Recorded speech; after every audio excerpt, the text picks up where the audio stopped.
Kayo na ang humusga kung gaano kasarap kapag pinagsama-sama ang repolyo, isang latang tuna at itlog. Sure akong mapapadami na naman ang kain ng buong pamilya kapag ganitong luto naman ang ginawa mo. Simple at mura pero masarap. Yan lang naman yung hinahanap natin sa pagluluto ng ulam, di ba mga mi? Kaya ilista mo na ito sa lulutuin mong ulam ngayon para di ka na maubusan ng ideya sa pag-isip ng uulamin. Bali, uumpisahan nga pala natin ang pagluluto sa pag-prepare ng mga sangkap na gagamitin natin. Maghihiwa lang naman ako dyan ng bawang, sibuyas at kamatis. Yan lang yung mga aromatics na gagamitin natin. Susunod ko na din dyan itong isang medium size ng repolyo. Hihiwain ko lang yan na maninipis tulad nito para mas madaling maluto at mas madaling isubo at kainin. Pagkahiwa ng mga repolyo, magkakrak naman ako dyan ng 2 pirasong itlog. Batihin lang yan at pwede na tayong magluto. Dito nga sa ating pan ay magpapainit lang muna tayo ng medyo may karamihang mantika. Uunahin kasi muna nating lutuin ang itlog dito mga mi. And kapag mainit na yan, saka natin ilagay dito ang binating itlog. Scrambled egg po pala ang gagawin nating luto dito sa itlog. At habang nagluluto tayo ng itlog, sa kabilang kala naman is nagpiprito na ako ng isdang galunggong.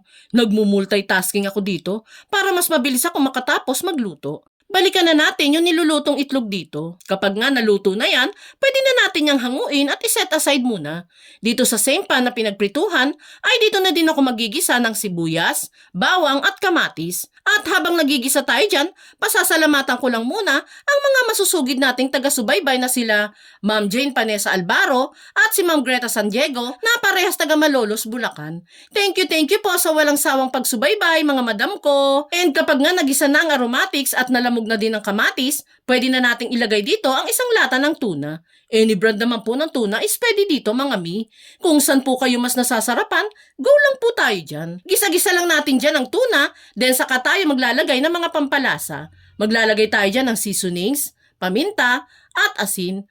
Adjust nyo na lamang po guys, depende sa panlasa ninyo ha. At kung nakaabot ka sa part ng video natin ito, it means na interesado ka sa ulam recipe na sinishare natin today. At kung sakali pong magugustuhan mo ito, pwede po bang pakipusuan mo naman ang video natin? At mag-iwan ka na din po ng comment kung taga saan po kayo para naman mapasalamatan ko kayo sa mga future videos na gagawin pa natin. Maraming salamat po!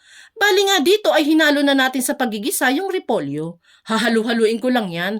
Then saka ko naman yan lalagyan ng konti lang na tubig para lang hindi maging dry itong ulam natin. Haluin pa yan ng konti at saka takpan at hayaang umimpis ang repolyo dito. Hahanguin ko na din po pala dito yung niluto nating isda. Konting kembot na lang at makakakain na din kami. And makalipas nga ang ilang minuto ay buksan at isunod na din natin ditong ilagay ang scrambled egg. Halu-haluin pa yan ng huling 2 minuto and ready to serve na. Itong simple pero ubod ng sarap na ginisang repolyo with tuna and scrambled egg. Tapos sasamahan mo pa yan ng pritong galunggong. Ay nakaw! Talaga namang mapapa-extra rice ka. Kaya itag mo na ang buong pamilya at barkada at subukan nyo na ding magluto nito.